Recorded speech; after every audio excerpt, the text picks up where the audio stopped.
ছোট ননদের বাড়ি এসে বাপা পিঠা তৈরি হলো, বাপা পিঠা খাচ্ছি বসে বসে, গরম গরম বাপা পিঠা, সকালবেলা কনকনে শীতের মধ্যে বাপার পিঠা খেতে অনেক মজা। শ্বশুর শাশুড়ি নাই বাড়িতে, বাড়িতে এসে মজা পারলাম না। ছোট ননদ ফোন দিল, তোমরা চলে আসো। চলে আসলাম, আসার পর রাতে চলে আসলাম। তোমরা তো আগের ভিডিও দেখতে পেয়েছো, রাতে চলে আসছি। আর এখন হচ্ছে সকালবেলা ঘুম থেকে উঠে দেখতেছি, ব্রাশ করে এসে দেখি ছোট ননদ বাপা পিঠা তৈরি করছে, সেই বাপা পিঠা খেতে বসে গেছি। গরম শীতের কনকনে শীতের মধ্যে অনেক মজা হয়েছে পিঠাটা। আর আসলে শহর অঞ্চলে অত বেশি ওগুলো তৈরি করা হয় না, তৈরি করতেও কম পারি। আর গ্রামে আসলে এগুলো যখন হয় তখন ভালোই লাগে, খেতে ভালোই লাগে। আর হচ্ছে নিজের আমার ছেলে মেয়ে তো খুব খুশি, ওদের ফুফুর বাড়ি এসছে, ফুফু বাপা পিঠা বানিয়েছে, তেলের পিঠা বানিয়ে কত কিছু তৈরি করতেছে, সব খাবে, খুব আনন্দ করতেছে আমার ছেলে এবং মেয়ে। আর ছেলে মেয়ে ওদের দাদা দাদির নাই, ওদের ফুফুর কাছে আসছে, ওরা অনেক খুশি, অনেক খুশি ফুফুর বাড়ি আসছে।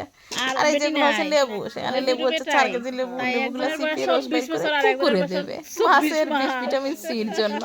আমরা তো সব দেখি না, আমাদের দেশে এসব হয় না। তো আমার ছোট ননদ আবার বসে বসে ওগুলা খাচ্ছে, এই লেবুগুলা রস বাইর করবে, চিপে রস বাইর করে তারপর পুকুরের মধ্যে দিবি 4 কেজি লেবু। তো অভাবে বিলে দিতে হয়, কারণ দিলে পরে কি এখানকার বিলে মাছের মধ্যে ভিটামিন সি যেটা সেটা বিলে পূরণ হয়, অত তো জানি না, তো দেখতেছি শুধু। আর লেবু, এতগুলো লেবু যদি একসাথে কাটে একসাথে চিপে তাহলে তো হাতের অবস্থা খারাপ হয়ে যাবে। তো কি আর করাই লাগবে। পরে নাকি হাতের মধ্যে পলিটন বানবে, বাইন্দে নাকি লেবুগুলো চিপবে। তো আমি একটু ভালোই লাগলো আমার কাছে, তাই একটু তোমাদের কাছে দেখলাম। আর এটা হচ্ছে আমার বাগনি, এটা হচ্ছে আমার বাগনা। তাহলে দেশেরও হইছে কেক কাটা হবে, কেক কাটা হবে। নরমাল হইলো না সিজার হইলো বাচ্চাটা? হয়ে গেল। এত বছর পরে মানুষ কয় যে নাকি ওই তেলে একটু সমস্যা হয়, তা আপনার দায়ানার টাইম পাইলেন না, হয়ে গেল। সবই আল্লাহর হুকুম, 24 বছর পরে আল্লাহ দিল। রস করবেন কি হাতে চিপে বাইর করবেন? আপনার না শেষ হয়ে যাবে, এরকম দৈনিক পড়ায় পড়ায় করেন। পুকুর কোন মুড়া? দে অর্ধেক দে, পড়ে গেছিল দইয়া দাও।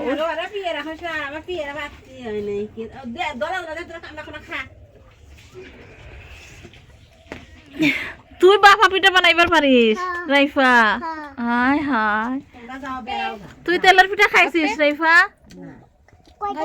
কয়টা খাইছো? দাও একটু পেলা দাও আমাকে।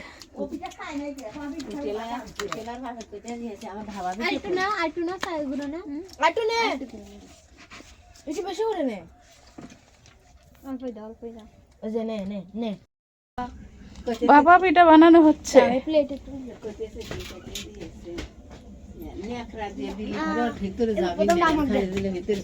প্রথমটা খাইলে পেটে ব্যথা করবি রে। ঠকা খাইছে, গুড় নাই, এখন কাঁচা গুড় নিবি। খা।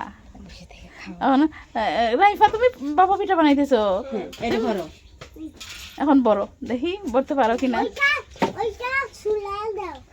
গুড়, আচ্ছা দেই, তুমি বড় তো দেখি। আচ্ছা দেই, তুমি বড় তো।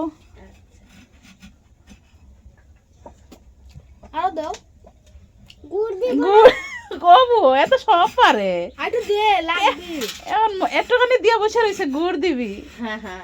কেমনে? ওয়াল্লা ওয়াল্লা কই রে,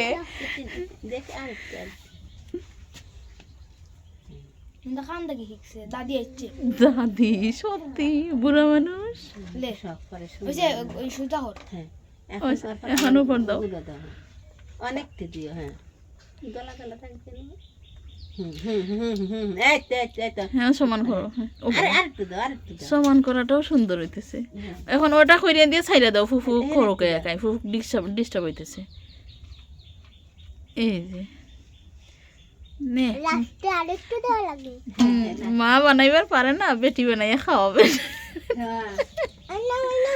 দাঁড়াও, পড়ে যাবে, ধীরে ধীরে রাখো, ধীরে ধীরে রাখো।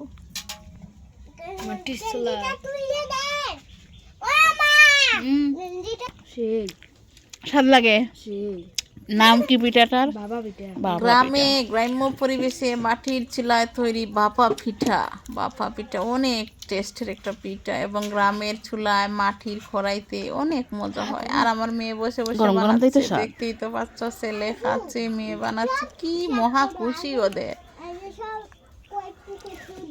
যারা যারা গ্রামের পরিবেশ পছন্দ করো, যারা গ্রামের আর তুমি বাদ দাও, পরিবেশটাকে হয়ে গেছে। ভালোবাসো, তাদের জন্য এই ভিডিওগুলো। আমার ফুফু একাই করুক। সবাই ভালো বসে থেকে থাকবে, দেখো। সুস্থ থাকবে। আর এই ঐশী। কয়দিন তোমরা গ্রামেরই ভিডিও পাবে। আমি এক কইরাই মাস যাইবা। আমার শ্বশুর বাড়ি থাকবো, ঘুরবো, বেড়াবো, তোমাদের জন্য দেখছি, ভিডিও বানাবো। দেখছি, আল্লাহ তুমি হাফেজ, দেখছো যে দেখছি আসসালামু দেওয়াটা। আলাইকুম।